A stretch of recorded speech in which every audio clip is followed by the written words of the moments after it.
human rights.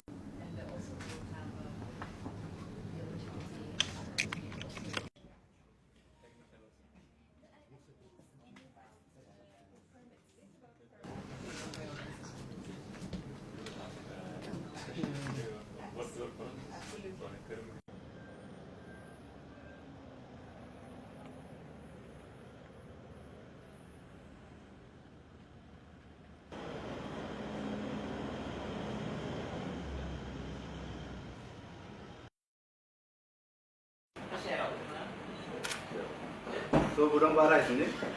Det gikk veldig fint. Vi kom inn frisk og alt skal skje før vi er ferdig. Men det er veldig bra. Så gleder jeg meg til å ta imot de som har hatt der før også. Og så er det jo en del ekstra, så det er en del litt forskjellige land som kommer. Det er bra. Så alt står bra til? Ja, bra. Det er Revisjon Forum? Ja, neste uke. Nei, neste uke. Ja. Hvem er det som er?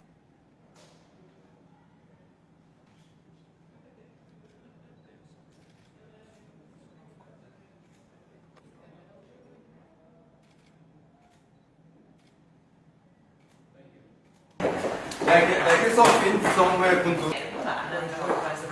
Ja, det er sant.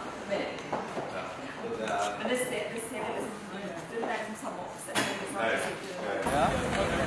Er det snart valg, eller? Nei, det er